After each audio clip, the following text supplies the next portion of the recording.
लखनऊ के कोर्ट में मुख्तार के शूटर की हत्या के बाद सीएम योगी सख्त 3 सदस्यीय एसआईटी टीम का गठन। एडीजी मोहित अग्रवाल की अध्यक्षता में एसआईटी करेगी जांच। संयुक्त पुलिस आयुक्त नीलाब्जा चौधरी और आईजी अयोध्या प्रवीण कुमार एसआईटी में शामिल। 1 हफ्ते में जांच रिपोर्ट सौंपने का आदेश। माफिया मुख्तार अंसारी गैंग के शूटर संजीव जीवा की लखनऊ कोर्ट में हत्या। वकील की ड्रेस में आया था हमलावर। फायरिंग के बाद भाग रहे हमलावर विजय यादव को मौके पर मौजूद वकीलों ने पकड़ा, जमकर की पिटाई। विजय यादव ने दोपहर 3:50 पर केसरबाग कोर्ट के अंदर 9mm की पिस्तौल से 6 राउंड फायरिंग की। मौके पर हुई संजीव जीवा की मौत। विजय यादव की फायरिंग में एक बच्ची सहित 2 पुलिस वाले घायल, तीनों को अस्पताल में कराया गया भर्ती। फायरिंग की वारदात के बाद भड़का वकीलों का गुस्सा। पुलिस वालों के साथ की धक्का मुक्की। कई पुलिस वालों को निकाला कोर्ट के बाहर। जौनपुर के रहने वाले हमलावर विजय यादव का कोई क्रिमिनल रिकॉर्ड नहीं, लखनऊ में एक प्राइवेट कंपनी में कर रहा था काम। यूपी के विशेष पुलिस महानिदेशक प्रशांत कुमार का भी सभी जिलों के एसपी ने निर्देश, सभी जिला अदालतों की तत्काल बढ़ाई जाए सुरक्षा।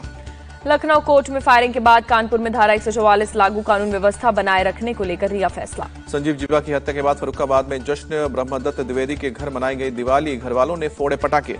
परिवार वालों ने ब्रह्मदत्त द्विवेदी को दी श्रद्धांजलि। संजीव जीवा ने 1997 में की थी बीजेपी नेता ब्रह्मदत्त द्विवेदी की हत्या। मुजफ्फरनगर के कारोबारी मनीष गुप्ता ने संजीव जीवा की मौत पर जताई खुशी। कहा कि जीवा और उसकी पत्नी के एक्सटॉर्शन रैकेट से कारोबारियों को में अब दहशत थी। मनीष गुप्ता ने बताया, संजीव जीवा ने जेल से वीडियो कॉल करके दी थी धमकी। उसकी पत्नी पैसा वसूलने के लिए लड़ती थी चुनाव। संजीव जीवा की सौतेली बहन की बहू मेघा माहेश्वरी ने बताया सब कुछ गलत। कहा कि अदालत जो सजा देती वो मंजूर होती। कोई भी हत्या करेगा तो वो बचेगा नहीं, कानून के हिसाब से होगी सजा। डिप्टी सीएम केशव प्रसाद मौर्य का बयान। अखिलेश यादव ने यूपी की कानून व्यवस्था पर सवाल उठाया। पूछा कि आखिरकार ये लोकतंत्र है।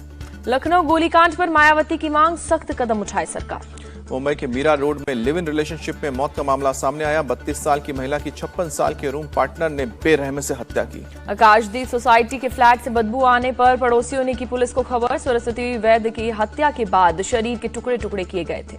पुलिस ने सरस्वती के रूम पार्टनर मनोज सोनी को हिरासत में लिया। हत्या में इस्तेमाल सभी चीजें भी घर से कई जब्त की गई। सूत्रों के मुताबिक मनोज साने को सरस्वती के किसी और के साथ अफेयर का था शक। 4 से 5 दिनों से हो रही थी दोनों के बीच मारपीट। सरस्वती ने 2-3 दिन पहले जहर खाकर खुदकुशी की। दोषी ठहराए जाने के डर से मनोज साने ने कटर से शव के टुकड़े कर दिए। सूत्रों के मुताबिक मनोज साने टुकड़ों को पीसकर लगा रहा था ठिकाने। फिलहाल पुलिस ने पूरे मामले की साधी है चुप्पी। खेल मंत्री अनुराग ठाकुर ने रेसलर्स को दिया भरोसा। ब्रजभूषण शरण सिंह पर कार्रवाई के लिए 15 जून तक का वक्त मांगा। रेसलर बजरंग पुनिया और साक्षी मलिक के साथ 6 घंटे तक चली खेल मंत्री की बैठक। अनुराग ठाकुर ने कहा ब्रजभूषण सिंह के खिलाफ 15 जून तक होगी चार्जशीट दाखिल। खेल मंत्री अनुराग ठाकुर ने पहलवानों पर दर्ज केस वापस लेने का दिया भरोसा। कहा कि 30 जून तक भारतीय कुश्ती महासंघ का होगा चुनाव। कुश्ती महासंघ के चुनाव में ब्रजभूषण सिंह का कोई रिश्तेदार या करीबी नहीं लेगा हिस्सा। खेल मंत्री ने महासंघ से ब्रजभूषण सिंह का कंट्रोल खत्म करने का दिया भरोसा। खेल मंत्री ने खिलाड़ियों से किया वादा कि महासंघ की इंटरनल कंप्लेंट कमेटी की अध्यक्षता एक महिला को बनाया जाएगा और खिलाड़ियों की सहमति से होगा पदाधिकारियों का चयन। बैठक के बाद साक्षी मलिक ने कहा, सरकार ने 15 जून तक प्रदर्शन नहीं करने की अपील की, लेकिन पहलवानों का आंदोलन अभी खत्म नहीं हुआ। बजरंग पुनिया ने कहा कि पहलवानों का आंदोलन अभी रहेगा जारी। खेल मंत्री से पहलवानों की सुरक्षा की भी मांग की गई है। बजरंग पुनिया ने बताया, खाप प्रतिनिधियों के साथ होगी मीटिंग पर चर्चा। सबकी सहमति से होगा अंतिम फैसला। खेल मंत्री के साथ मीटिंग में शामिल नहीं हुई रेसलर विनेश फोगाट। बजरंग पुनिया ने विनेश की नाराजगी की खबर को बताया अफवाह।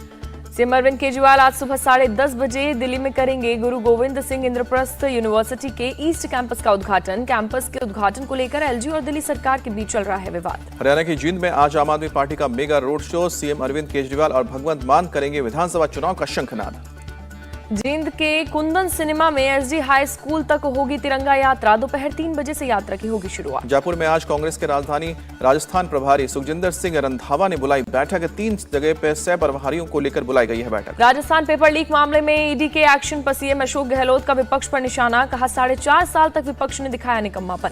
गहलोत ने कहा कि विपक्ष की भूमिका तक नहीं निभा पाए हैं, एक भी आंदोलन नहीं खड़ा कर पाए हैं। अब चुनाव के समय कह रहे हैं कि पेपर लीक हो गया। पीएम मोदी का फिर से बजा डंका। अमेरिकी दौरे से पहले मॉर्निंग कंसल्ट के सर्वे में 76% अप्रूवल रेटिंग के साथ सबसे आगे मोदी। रेटिंग में पीएम मोदी के आसपास कोई दूसरा नेता नहीं। बाइडेन, सुनक और जर्मन चांसलर की रेटिंग 50% से नीचे। मध्य प्रदेश के मंदसौर में आज गूंजेगी हिंदू राष्ट्र की हुंकार। बागेश्वर धाम के पीठाधीश्वर पंडित धीरेन्द्र कृष्ण शास्त्री का लगेगा दरबार। बाबा बागेश्वर बुधवार की शाम को पहुंचे मंदसौर। मुस्लिम समाज के लोगों ने किया पंडित धीरेन्द्र शास्त्री का स्वागत। मुस्लिम श्रद्धालुओं ने बाबा बागेश्वर के हिंदू राष्ट्र से किसी तरह की दिक्कत से किया इनकार। कहा, हम हिंदू राष्ट्र में रहते हैं, हम सब हिंदू राष्ट्र का स्वागत करते हैं। शिवसेना उद्धव गुट के प्रवक्ता आनंद दुबे को जान से मारने की की धमकी दी गई है। आनंद दुबे ने मुंबई के समता नगर पुलिस स्टेशन में दर्ज करवाई है शिकायत। आनंद दुबे को फोन पर उद्धव ठाकरे का साथ देने के लिए गोली मारने की धमकी, पुलिस फोन नंबर के आधार पर मामले की जांच में जुटी।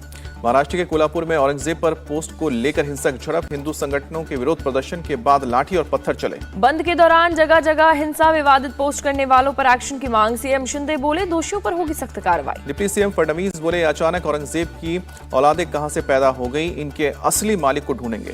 सीएम एकनाथ शिंदे ने लोगों से कानून व्यवस्था बनाए रखने की अपील की, कहा मैं अधिकारियों के साथ संपर्क में हूं। विवाद पर बोले शरद पवार